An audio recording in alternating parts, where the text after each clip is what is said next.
We have already discussed about tags in the last video. We came across several important tags in the previous video like the HTML, head and the body tags. A simple definition of tags states that a tag refers to a special word wrapped in angular brackets, which are used to define a particular type of content on a web page. After using a tag in an HTML file, the browser decides how to render or display the content on the screen, right? Now, keeping this definition in mind, the definition of an element in HTML states that an HTML element is the collection of a start tag, its attributes, an end tag, and everything in between the tags, right? So an HTML element is basically a collection.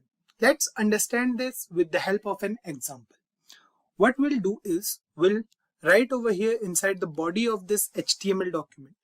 We'll write P. Fine. Now this paragraph tag over here is an example of a tag. It has opening tag and a closing tag. So this whole thing is a tag. This paragraph is a tag over here. Now if we add an attribute to this tag like an ID or a class, so what we'll do for that, we'll write here, let's say ID is equals to para1. Fine. This tag now has an attribute within it. ID makes this whole tag unique. We can access the content of this tag with the help of ID attribute. We'll discuss attributes in detail in the upcoming video. For now, let's add some content inside this tag. So what we'll do is we'll write inside this tag. We'll write over here, let's say this is a paragraph. Fine. So we'll write here paragraph. So this is the content of a paragraph tag. Now we have 4 different parts present over here. We have the starting tag over here. So this is the starting tag. This whole thing over here is the starting tag. Then we have attribute. So ID here is the attribute. Then we have the content of this tag. So this is the content present inside whole tag. And then we have the end part of a paragraph tag. So this represents the end part, right? So the combination of these 4 things is known as the HTML element.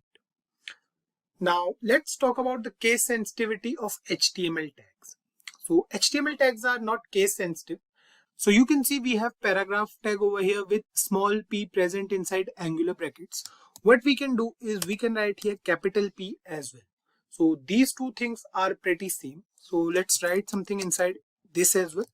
So let's say we are writing here, this is paragraph 2. Fine. So this is the content present inside this paragraph tag with capital P inside angular brackets. Now save the program. And you can see we have 2 paragraphs over here. The first one says this is a paragraph and the second one says this is a paragraph 2. So what we have to do is we have to remove A from here. Save it now, and now it says this is paragraph 2. Fine. So I hope you guys got that HTML tags are not case sensitive. Fine. Now let's move ahead and we'll now discuss empty elements in HTML. Most HTML elements have a start tag and an end tag that indicate where the element begins and where it ends. For example, we have this paragraph tag over here. This is the start of this paragraph tag and this is the end part, right? So this indicates that this paragraph tag ends over here. Now there is a group of elements that are exceptions to this rule. So these elements are called empty or void and only have a start tag since they have no content present inside the tag. So they must not have an end tag in HTML. Example of empty elements are like the break tag we have image, link and many more such tags. The list is quite long. So what we'll do is we'll add an image using the image tag. So image tag is basically an empty element. So we'll use that particular element and you guys will understand what empty elements are. So as mentioned earlier that empty elements do not require any closing tag. So what we'll do is we'll write here inside angular brackets, img is the tag name. Then we'll write here src. So src over here is attribute. We'll discuss attributes in upcoming videos. So inside this we'll provide the path of our image. So let's say we have this image present inside images folder, which is a folder present in a system, so where we are saving all our HTML programs. So the next thing we'll write here is alt stand for alternate. So if the image is not shown over the browser, then the alternate text will be shown. So let's say we are writing here image1. Now we'll close this image tag. So that's all. We don't have to close this particular image tag. We don't have to write here like this. So you can see we don't have to write here like this anything. So if we not write it over here, that's fine, because image element is an empty element. So let's save the program, and you can see we have an image over here in the browser. So the image size is quite large. What we'll do is we'll reduce the size. So we'll write here this for now. We'll discuss all these things in the upcoming videos, so don't worry about it. For now, you can see that we have an image over here. So this is our image.